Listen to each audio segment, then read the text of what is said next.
Assalamualaikum warahmatullahi wabarakatuh. First of all, let's pray and give thanks to our God Allah Subhanahu wa Ta'ala who has given us some mercies and blessings so we can attend and gather in this place in the good condition and happy situation. Secondly, my peace and salutation always be given to our Prophet Muhammad Salam, who who has gathered from the darkness to the lightness, from the stupidity to the cleverness, from the Jahiliyah era to the Islamiyah era, namely Islamic religion that we love. Hello viewers! Welcome back to IDN Weekday English Talk Series, a webinar that promises to improve your English skills and give valuable insights from the speakers who have lived, studied, and worked abroad. You'll have a chance to hear inspiring stories from those who have experienced life internationally. Before we start, how are you guys? You guys can drop the emoji in the comment. Where's the emoji? Oh my Oh my god. god. Oh, excited, child. Yes, you guys feel so happy, right, today? And I hope you guys are always in good condition and happy situation. Before we start, let us introduce ourselves first. So my name is Azwa Khalisa. I'm from 11 RPL and today I bring my partner. My name is Yulwa Ilham and I'm from 11 RPL. Probably you can call us Waiwa and we are the host of this week. Okay, today at the Weekday English Talk series, we will hear a little topic about from culture shock to research culture shock insight from studying in the US, UK, and Japan. Wow, that's so interesting, Wa. Oh my god. And today's special speaker is Kak Puput Arfiandani, an alumna from Kansai University. And before we will come to Kapuput, we are gonna tell you what we are gonna do in this Weekday English Talk. First, there is an opening where we'll introduce ourselves and the speaker, then the main material that will be delivered by the speaker, and lastly is a Q&A session. We are excited to introduce the first speaker. Okay, let's welcome Kapuput Arfadiani.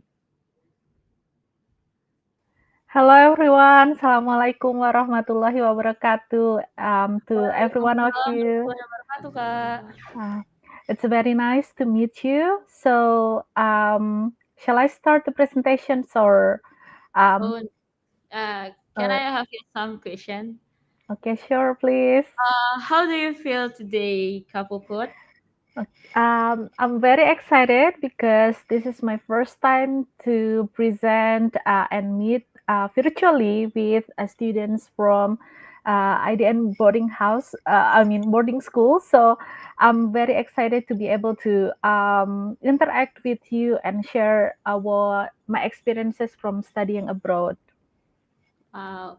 And where do you stay right now? Currently, I'm still in Osaka, Japan. Oh my god. And how is the weather today in Osaka?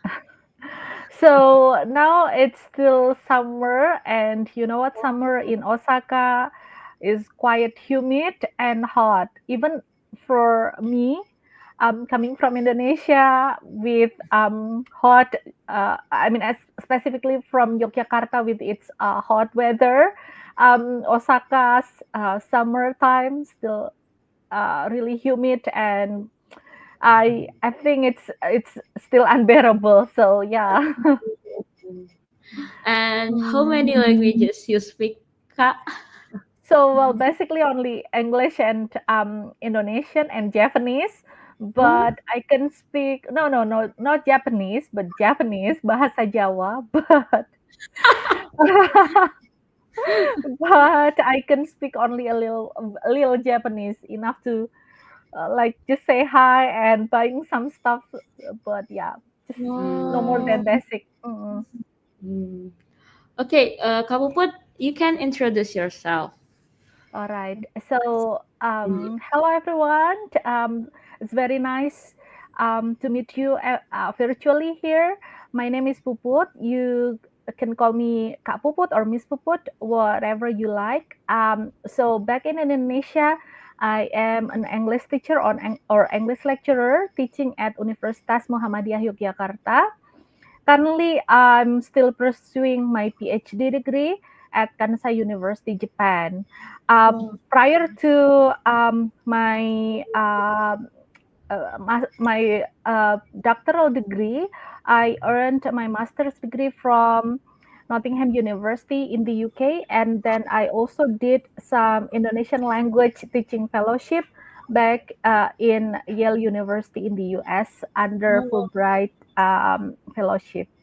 So, and I'm also a mom of two daughters. So, yeah, I'm very pleased to meet you and join today's weekday English talk. Masya Allah, Kak Puput, so Okay, amazing. okay, Kak Puput, thank you can you. start your presentation. Okay, let me share my slide with you. Thank you, Azwa and Hilwa. Yes, time is yours, Kak Puput. Okay, thank you. So, hello everyone. In today's presentation, I would like to present my experiences of studying abroad to you, and I will be talking about my experiences of having some culture shock up to reverse culture shocks. And in this presentation, I will also be covering my experiences from my time studying in the US, UK, and Japan. So before I kind of like talk about my background a bit more, let me start with the story of my first time when I was in the US. So you know what? In English classes, as a teacher as well as a student, I learned that when you get a hi, how are you? The first thing to respond is things like I'm good or I'm fine, thank you. How about you? So that is like my first response. So and it's kind of like a reflect in which okay that just came out of me every time everyone say how are you, just always fine, thank you, how about you. That's what I learned as students as well as a teacher. That's what I did. But then when I came to the US, which is the first country I visited to study abroad, in an American campus, Yale University in Connecticut. I was walking to class when a friendly student that I've met before passed by and then said, "Hey, how are you?" So my first response is was that I stopped and smiled and then began saying, "I'm fine, thank you. How about you?" Then when I looked up, he was already 20 meters away with his earphones completely gone. I stood there mid sentence and talking to empty air. Basically, I haven't replied why he was so rude and left me feeling this confused, so a bit hurt. Like, what happened? Like you greeted me and then you're gone. Did I say something wrong? Was my pronunciation that bad? Was I being too much? What happened? So I was very confused. Later, here's what I discovered. In Indonesia, when someone asks apa kabar or how are you, we genuinely want to know and we wait for the answer, right? Um, However, that doesn't apply in the US. So, how are you just often means hello. It's a greeting disguised as a question. So, my detailed and sincere response to what I thought was genuine interest made me seem socially clueless. So, like, have you ever answered a question that wasn't really a question? Maybe when someone say ask you about how school and you expect you and actually they actually expect an answer of fine, not a 10-minute explanation. So this is an unwritten social rule that exists everywhere, just like how are you in American context is just like hi. It's not really a question, it's just like hello. So that awkward sidewalk moment taught me that the communication competence isn't just about language fluency. Like, I understand it's how are you, meaning asking about how you are and your well-being, but more than that, communicative competence is also about understanding the social scripts, social norms, or the customs that guide interactions. Like how are you just means hello. So that's what I learned from this awkward situation. So in today's session, maybe other presenters have talked to you, have shared their experiences of living abroad and how to do things. But especially in this session today, I will be talking about my study abroad experiences and as well as the culture shocks and reverse culture shocks that I encountered, as well as the academic and non-academic skills that you may need to prepare if only you wanted to be studying or working abroad in the future. By the end of this session, I hope we will get to be aware of our cultural differences so that we can navigate the interactions with people from different cultures, cultural background more successfully. So here are what I'm going to share with you today. First of all, the introduction or a short one because Aswa and Hilwa has have kindly introduced me before we begin today's session, and then I will be talking about the cultural foundation, which is the big C for culture and small C, and then I will be talking about the culture shocks that uh, I have experienced, as well as academic and life skill preparation that you may want to prepare for studying or working abroad. And finally, I will be talking about the reverse culture shocks that I've experienced before. So here's me with in the places that I've been to, that I've been studying at.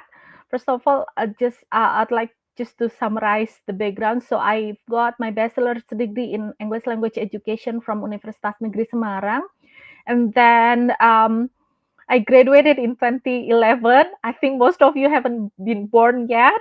You're still in your parents' plan. Um, and then I've been very fortunate to be able to secure a fellowship, Fulbright foreign language teaching assistantship at Yale University in the US. And then in 2014, I started my master's degree at the University of Nottingham in the UK, in the United Kingdom. Um, After that, I started teaching and joining English language education department at Universitas Muhammadiyah Yogyakarta. Then I took and then I started my doctoral degree at Kansai University, Japan. So I guess my experiences of studying at different places with various cultures that I'm going to share with you may offer you some insights on how to navigate on things to prepare both from the academic side as well as life skills related preparation that you may want to make, as well as the culture, the rarely talk about the culture shocks that you may experience and how actually to navigate the culture shock more successfully. So that's a bit about me, and I haven't graduated from my doctoral degree, but I'm wishing for your prayer on my graduations, hopefully in in next year. All right, now let's talk about the big C and small C culture. So C is for culture or budaya. So the big C culture is things that you can always see clearly. Things like, you know what, like formal culture achievements like literature, the book you read, the legends that you've heard, the music, dance, art, theater, film, anything related to the identity of that particular country or even tribe, suku. So this is the big C culture, things that basically you can enjoy, you can see, you can hear, and it's basically easier to study in a way that you can understand it, you can appreciate it easily because you can see it, you know what it is, and it is visible and documented. Like you can check it out anytime you want. However, the there's also small c culture, and what it is, it's actually more subtle, um, and in a way it matters more for successful interaction, successful cross-cultural interaction. So what is actually small c culture? Small c culture covers basically things, these everyday living patterns, the attitudes, beliefs, social norms. For example, things like in Indonesia, we can actually eat using our hands, and it's considered impolite to shake hands using left hand, but it's only applies to uh, or even when we actually kiss our parents hand each when we go to school. This is small c culture. It's everyday living patterns um, that become kind of like the threads that unites that culture community. So it's not always seen, or so it's kind of like invisible. And this multiculture also involves the communication behaviors, what's considered to be polite and impolite, um, what is considered to be an appropriate body language and non-appropriate or non-acceptable one, what is considered as the personal space and actually a public consumptions. So how actually people use their time, whether they are very strict or whether they are more lenient like us. So this kind of everyday living patterns that define a society or culture kind of matters more, because you can know the big C culture, like I know the dances from these countries, I know the literature coming from these countries, etc., etc. But then when you come to that countries and you don't really understand like what is considered appropriate and polite for that countries, then you may not be socially accepted by that community. So in a way, small c matters more, because um, real communication challenges often comes from small c misunderstandings. For example, knowing Shakespeare's won't help you misread the social cues, right? um, just like what I experienced before. Just because I know how are you means asking about well-being doesn't mean I can navigate it successfully in that particular moment. For examples, refusing food politely can also, I mean, like for example, in Dutch, Belanda, they don't offer food because offering food can be considered as inappropriate and it's too personal. So they don't invite you to their dining table. But that's very different with us, right? If we go to someone else's house, most of the time, if it's the dinner time or lunch time, everyone will just sit and eat whatever in the table, just like the rest of the family. So this is kind of the small c culture that we're going to be talking about here, that we're talking about now. So so that this small C culture, even though I've learned English as a subject, as a student, and as a future to be in the past, so I still got I've still experienced culture shocks even when I came to the US and the UK, in which they all of them speak English, right? So, for example, when I so the American people, for example, are very friendly. They can ask you, many questions and still consider you not a friend.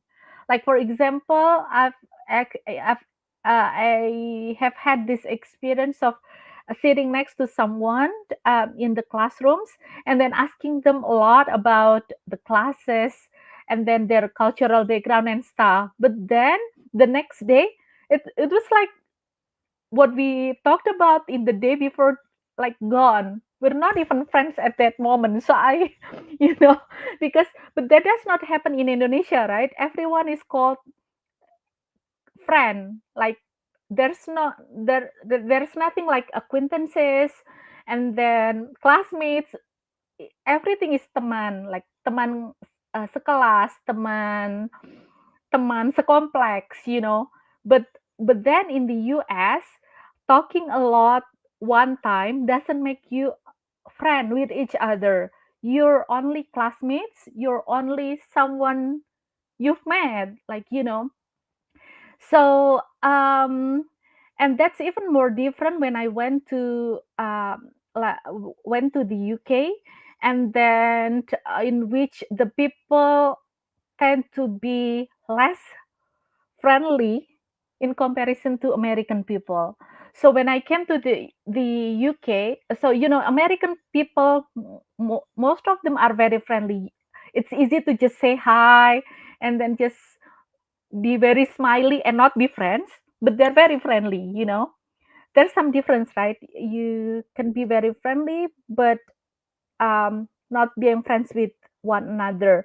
But then when I came to the UK and then I became that friendly of like asking how are you, and then like just very smiley and bubbly. It was not really well accepted because they kind of their British people are very polite and they're very kind.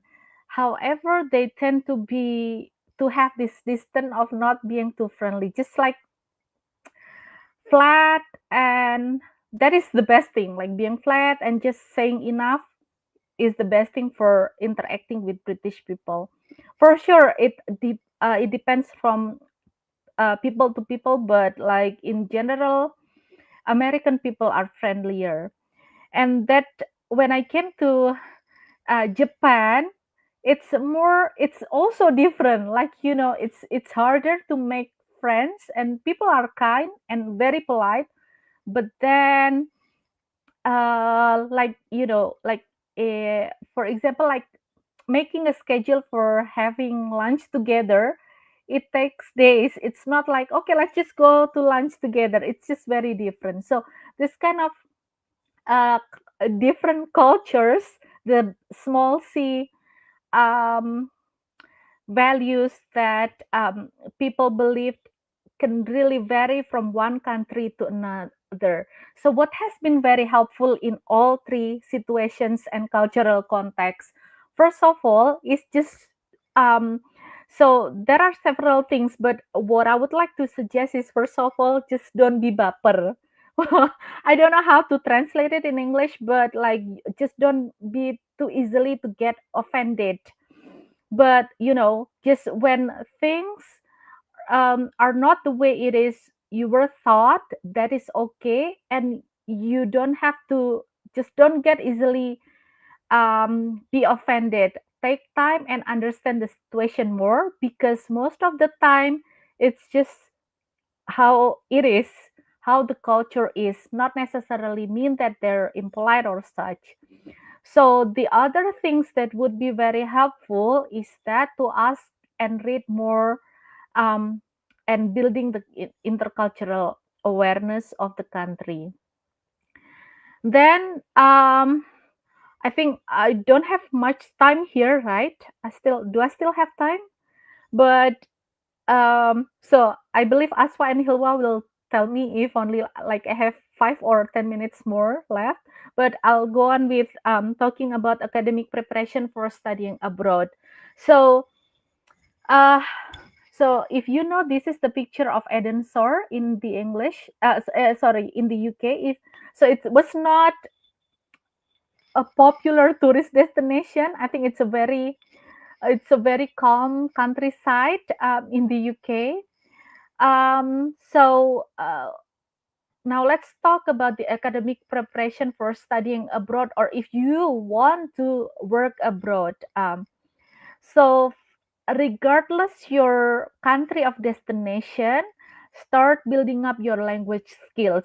I really appreciate the school's policy of having this big day or weekend English talk like today, because it's like giving you enough English exposure, or like routine and English exposure in a meaningful way, that you don't only get exposed to the language but also the knowledge that you can access to. So building up language skills, regardless whether you actually want to study abroad or not, will always be beneficial. Regardless the country you want to go to, just language skills will never fail you. It will always be an additional thing that you can always start to prepare early. When I was in college, in for my bachelor degree, I've never wanted to like, especially in my early years, I've never like, I wish I can go abroad, but it's still very distant. Like, I'm not sure I can achieve it. It seems like it's only reserved for the best of people, the smartest one, the most popular one, those with high talent. So at that moment, I wasn't even sure that I can do it. But then what worked for me was that I start taking my first English TOEFL score or English score early in my bachelor's degree, just to see where I was at that time. By knowing my English score, um, you know, I know what to improve, right? Like I know the level that I can achieve. So at that time, building up your language skills is always important, and things that you can always do now. The next one is maintain your GPA or your academic achievement. Like you, knowing you what you want to achieve, knowing your strength, and building your portfolio, whether it is the designs you've created or the websites you've built. It's always useful, and it's always going to land you somewhere better than when you didn't do that. Um, Even though you don't know, like, in what way it will be useful, but from my experiences and people that I know of, whether it's my colleagues, students, and friends, maintaining your GPA, knowing what you achieve, and making portfolio of what you're good at will always give you good things in the future. The other things that I hope you can remember is that to find to find out more about available opportunities out there. Never limit yourself. For example, when I'm talking about myself as a graduate from English language education department, I will never have imagined that I will be studying in Japan, right? So, and at that time, I there were only few scholarships that I know of. So, but like, after finding out and searching more available opportunities, I was able to secure a scholarship that very few Indonesian people achieve, which is GSPS GSPS funding opportunities. So when I earned my master's degree in 2013, at that moment, 2014, at that moment, LPDP scholarship was only available, was only been running for 1 year. Not many people knew about the scholarship, but I was very fortunate to find that one only within like 2 weeks before the deadlines. If only I didn't try it, I think I've never been able to be here now. So, finding out about available opportunities out there, be kepo, or just try to search what is out there, will always be beneficial for you. The last one, not the last one, but at least things that I can summarize here is get to know people, meaning that if you know what you want to do, it never hurts to introduce yourself, whether it is in LinkedIn, whether it's in Instagram, whether it's the seniors from your high school. Like, introduce yourself, show your interest, ask polite questions, and don't be baper. Again, don't get offended too easily. If they don't reply, that's okay. Maybe they're busy. Don't take it personally and then just move on. Ask again, finding nicer, kinder people who are available. Just don't stop trying. I think as long as you're polite, you introduce yourself, you will find good people to help you out as well. It's just a matter of time. But for sure, just be polite. Don't spam them with like DM them uh twice in a row. Just don't, like, just send them DM. If they reply, that's good. If not, that's okay too. At least you tried. Then that's a bit about academic preparation. General things that you can always do and start now. Now, I will be talking about life skill preparation for studying or working abroad. First of all, things that that will always be beneficial for you and for us is the skills for cultural adaptability and self-awareness. Understanding your own culture, like Indonesian culture, your cultural assumptions, and being flexible when encountering different ways of doing things will always benefit you.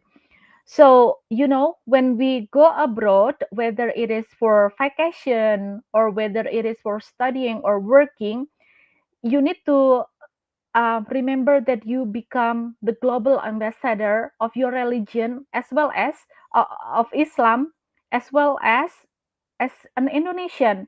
So you're not only representing your own self, but people will always look at you with the whole representation of the whole representations of being an Indonesian as well as a Muslim. That is also what happened to me. Not there it's all there will always be people who will know you, who will know me as the first Muslim they befriended with, as the first Indonesian they befriended with. Imagine if I was being a rude and impolite person, they will always judge, okay, Indonesian is like, or a Muslim will always like puput. So, I mean, being able to be adaptable and self-aware of your culture and your role as the face of Indonesia, and as well as Islam wherever you go, will always benefit you. The next one, the second one, is practical independence, meaning that if you haven't been able to cook, learn to cook. Simple things like, because when you go abroad, in addition to being able to survive with the cooking for your own benefit, you will always be required to, like, introduce the Indonesian food for other people. So if you can cook at least 3 dishes for like a simple lunch, for example, that will always be like a plus point for you, not only for your own benefit. So at least, for example, at least try to imagine like being able to serve like gado-gado, very simple one, and then mie goreng, and like vegetable fritters. That will be sufficient. Bakwan, vegetable fritters. So because tempeh will not always be everywhere, right? So, but vegetable will always be everywhere. So, like, being able to do these things is very important. And when I say about practical independence, uh, for sure, I'm talking about when you grow bigger or older than now, then you will also need to learn about, like, be comfortable of doing things alone. Like, for example, you wanted to go to like, for example, to the bookstore. If no one wants to accompany you, it's okay to go alone, meaning that, because you won't always be, for sure it's good, but like having an independence of not having to go somewhere with no one wants to go there. That's always good, right? Like you need to be independent if you want to study abroad. The third thing is intercultural communication, meaning that reading social cues, understanding context beyond words, and navigating different communication styles appropriately is always important. You can learn it from the books you've read or the social media posts, things like that. But make sure you try to learn about this before you study abroad. The other things is emotional resilience and stress management. Like being able to study abroad or work abroad came with its own price. um, doesn't mean that you cannot do it or it's very difficult. It's just that everything has a price, right? And the price sometimes is the people you're missing, the friends you cannot see with. Example, I have best friends um of 17 years that I haven't seen for the past 7 years. So, but we're still friends. But like it can also be lonely sometimes. You can feel really homesick and there are a lot of uncertainty.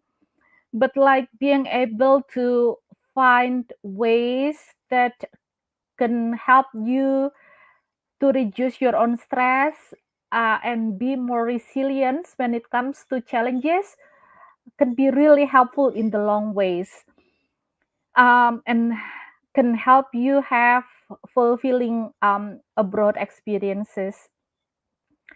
The final one is problem solving and self advocacy, meaning that knowing how to seek help appropriately, how to resolve conflicts respectfully, how to express your needs in culturally sensitive ways. So, one thing that I always remember is about, for example, doing solat. Like, um, in four season countries, the time for doing solat is always different from time to time, right? Even this month and next month schedule will always vary. So like being able to, oh, and this can be a problem or a challenge when I am in the middle of classes.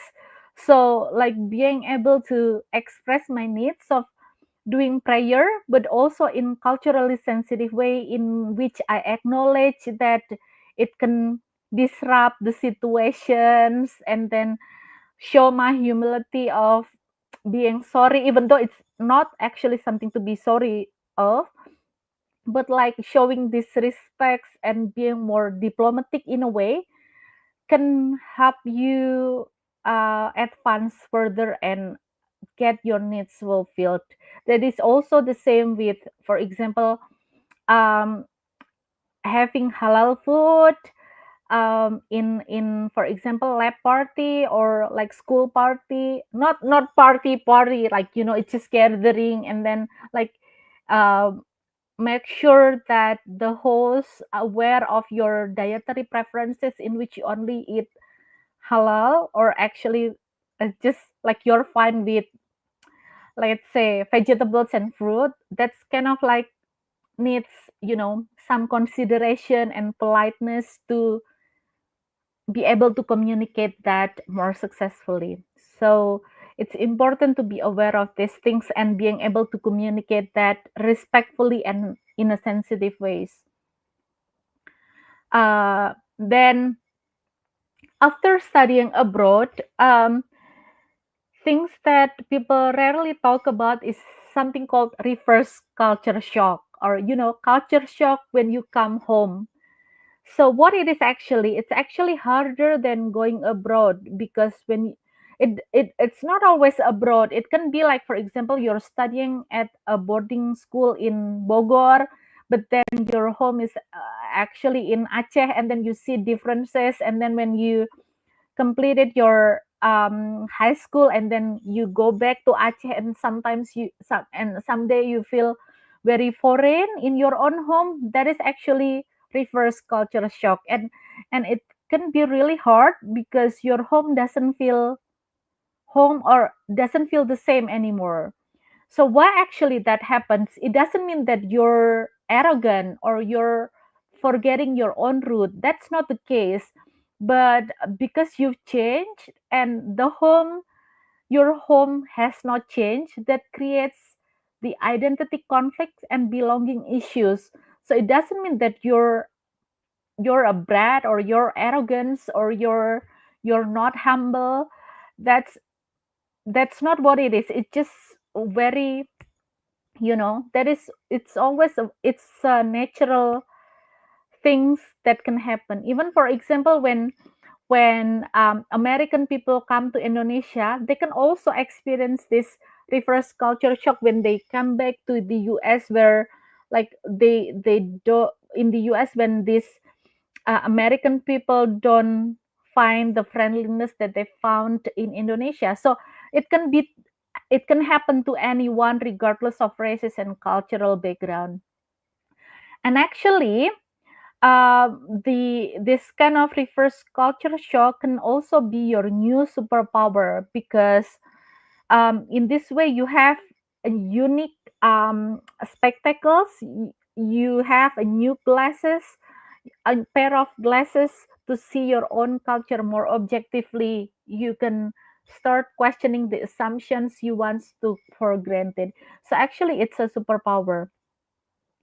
And there are several readjustment strategies that we can practice when experiencing reverse culture shock. First of all, to is just be patient, because adjustment takes time, and then stay globally connected or maintaining international perspectives, or maintaining friends with your high school friends, even though you've graduated later on.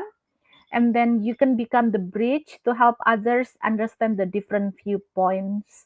So the bottom line is that reverse culture shock is a proof that you've developed through intercultural communication. So it's not a negative thing, it's actually something that natural thing you will experience. So what can we do now? What can we practice now to enhance our cross-cultural understanding, to be able to communicate more successfully with people from cultural backgrounds? From the media and digital, we can actually follow international news sources to be updated to global news.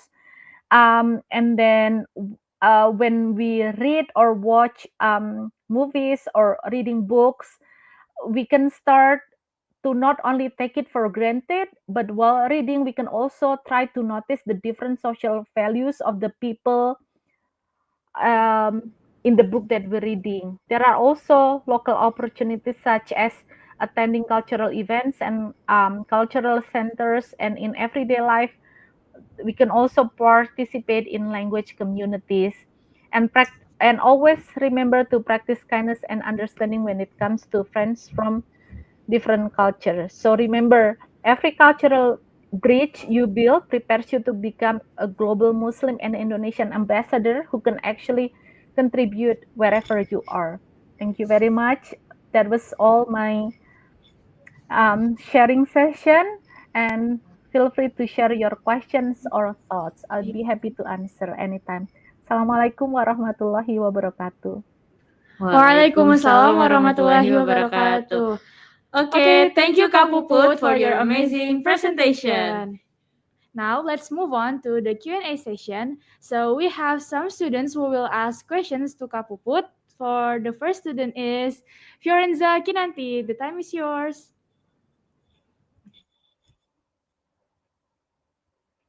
My name is Vio and I'm from 11 RPL. And for the question that I want to ask you is, since you have studied in different countries and experienced their cultural differences, what is one thing you wish you had known before going abroad? Can you repeat your question again? What is one thing that you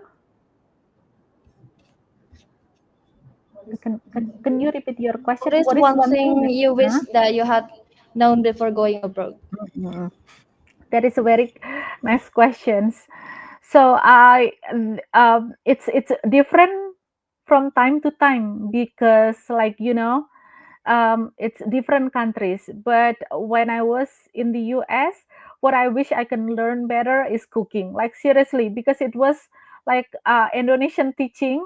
When I was in the US, it's like Indonesian teaching, and we had like various gatherings and meetings, organized language exchanges program, cooking good food, even though it's very simple, but it becomes like, like like a diplomatic way of promoting Indonesian and Indonesian and Islam, because when I know about cooking various different foods, I can talk about it more and share more about the cultures of our Indonesian people through the food. So it's very simple, but that's what I wish I had known before. But then when I went to the UK, what I wish I learned more is about being able to build my academic writing, because it's very different. Academic writing is very different from English. You really need to start early and like building up, like you can be very smart, and when it comes to writing you're stuck, right? So that is also happened with academic writing. Not saying that I'm smart, but like I think I know all the Englishes. I mean I know English good enough, and I know what I want to write, but when it comes to writing it's just different. So for my master's degree, that is one thing that I wish I could um, know better. But when it came to Japan, I wish I could speak Japanese more, because like speaking English to Japanese people and speaking Japanese to Japanese people gives different vibes. Like if you know what I mean. Like when you are able to speak in the language that people are able to, it's like you shows more interest and appear to be more invested in their culture, so it's more it is appreciated more. So it's very different from time to time. Basically that, Pio. Thank you for your wonderful question. Thank you so much, Kak. No worries. So the next question is from Queen Shafa. The time is yours, Queen. Okay, thank you for your time.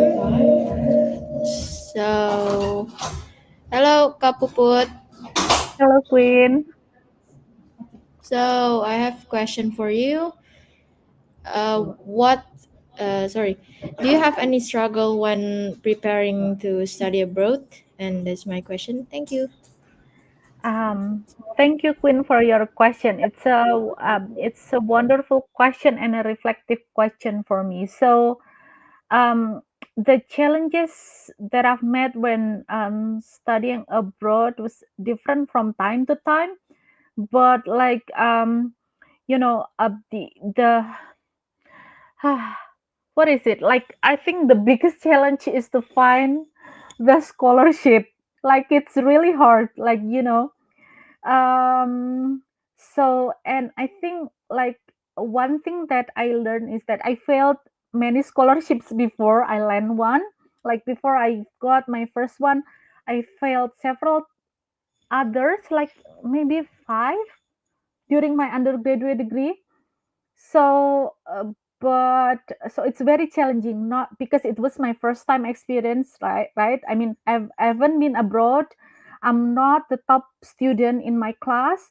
I'm good. I'm just good enough, but my English was um so as well. So I mean, at that time there's a lot that I struggle with, especially about the self confidence, but especially when it comes with failure.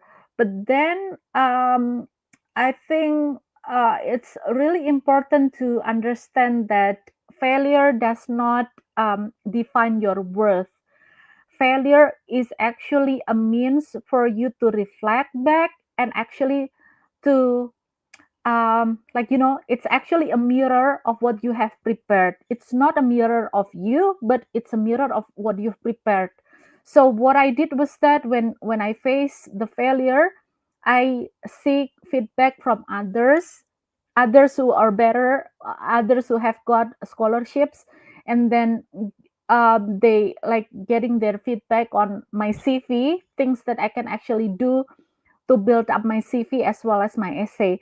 So like receiving this feedback, like fresh eye that can help me, like showing me things that I can work on better, actually really helpful. But like failure, especially your first ones, it's really hard. It crushes your confidence, and in a way like you really want to stop. But then once you get that really good opportunity, a failure is just like something you can go on with easily, but it takes time, right? Thank you, Queen. Does that answer your question?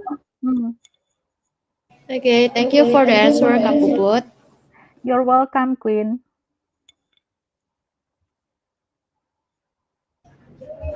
Thank you so much, Kapuput, for You're welcome. answering our question. Uh, for sharing your amazing experience, and thank you guys so much for watching today weekday English talk. Hope Hopefully, the presentation from Kapuput can motivate and be useful for our daily life, and we are also sorry if we have any mistakes. Lastly, don't forget to watch another weekday English talk video next week. See you guys. Wassalamualaikum warahmatullahi wabarakatuh. Thank you Waalaikumsalam guys. warahmatullahi wabarakatuh. Thank you. Nice to meet you.